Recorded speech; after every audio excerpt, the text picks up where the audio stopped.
শোণিতপুৰৰ বুঢ়া চাপৰিত দ্বিতীয় দিনাও অব্যাহত উচ্ছেদ অভিযান। সোমবাৰে বেদখলমুক্ত কৰা হৈছিল 2000 বিঘা ভূমি, ভাঙি পেলোৱা হৈছিল 240 পৰিয়ালৰ বাসগৃহ। বুঢ়া চাপৰিৰ মুঠ 6200 বিঘা ভূমি বেদখলমুক্ত কৰাৰ লক্ষ্য প্ৰশাসনৰ।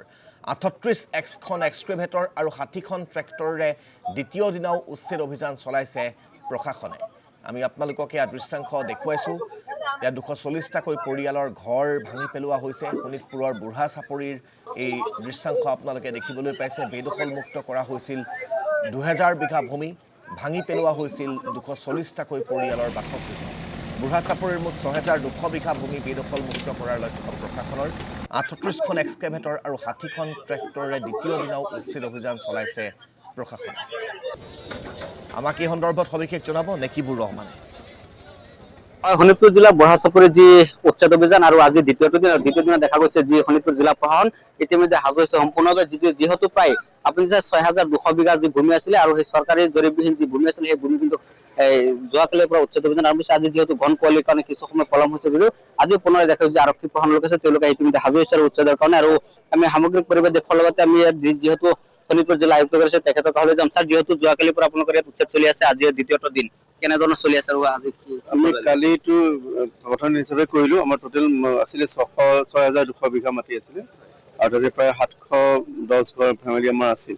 কালি আমি ইতিমধ্যে আমি প্ৰায় 2000 বিঘা আমি বেদখলমুক্ত কৰিব পাৰিলো। প্ৰায় 240 ঘৰ মানুহ আমি কালি উচ্ছেদ কৰিব পাৰিছো আৰু বাকী আজি যিখিনি আছে আমাৰ 6200ৰ ভিতৰত বাকীখিনি আমি আজি সমাপ্ত হ'ব বুলি ভাবি লৈছো আজি।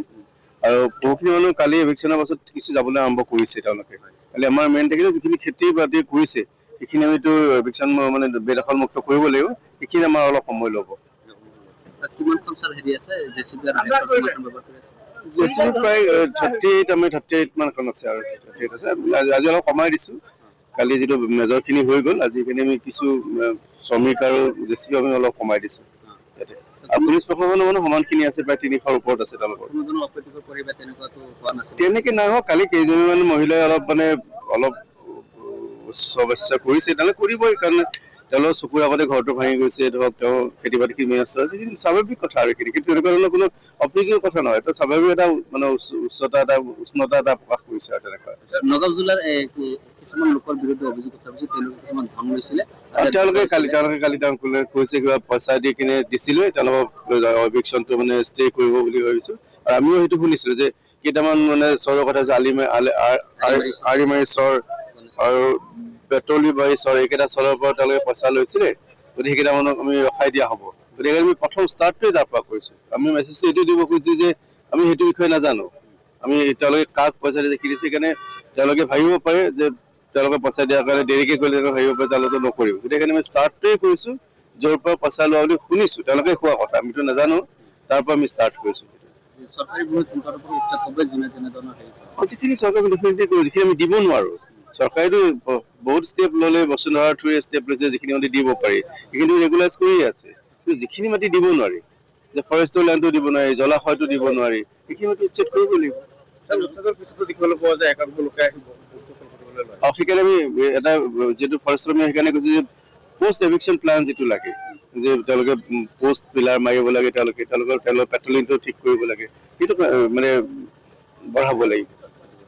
কাৰণ সেইটো নহ'লে আকৌ আগৰ নিচিনাকে ইয়াতো আমি কালি এইখিনি জেগাত কৰিছো, তাৰে কিছু জেগাততো আগতে কৰা জেগা আছিলে, কিন্তু সেইখিনি ধৰক আমি পষ্ট এভিকশ্যন প্লানটো নথকাৰ কাৰণে হৈছে। গতিকে এইবাৰ সেইকাৰণে আমি স্পেচিফিকেলি বাৰে বাৰে কৈছো যে তেওঁলোকে যদি এভিকশ্যন প্লান মতে যিটো প্লান্টেশ্যনৰ যিটো প্লান আছে সেই প্লানটো যাতে তেওঁলোকে ইয়াত কৰে।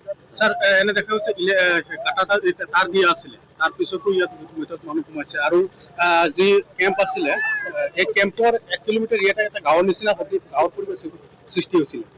বনকৰ্মীয়ে সেইকাৰণে এইবাৰ কৈছো, এইবাৰ যদি সেইটো আকৌ পুনৰ আকৌ যদি সেইটো হৈ নুঠে, তাৰ কাৰণে তেওঁলোকে অলপ সচেষ্ট হৈ থাকিবৰ কাৰণে জনাইছো তেওঁলোকে। আৰু তেওঁলোকে সেইধৰণে প্লেন বনাইছে বুলিও মোক জনাইছে যে কিছু হেক্টৰ মাটি তেওঁলোকে ইয়াতে প্লান্টেশ্যন কৰিব এইবাৰ। আজি সমাপ্ত হ'ব বুলি ধৰি লৈছো। আৰু আজি সমাপ্ত হৈছে, কালি মোৰ টাউন এৰিয়াত অলপ উচ্ছেদ অভিযান আছে, সেইখিনি মই কৰিব উচ্ছেদ ৰিজাৰ্ভেশ্যন অলপ আছে, সেইখিনি মই কৰিম। নিশ্চিতভাৱে এটা কথা উল্লেখ কৰিব লাগিব, যি যোৱাকালিৰ পৰা ধন্যবাদ জ্ঞাপন কৰিছো নেকিবুৰ সবিশেষ জনোৱাৰ বাবে।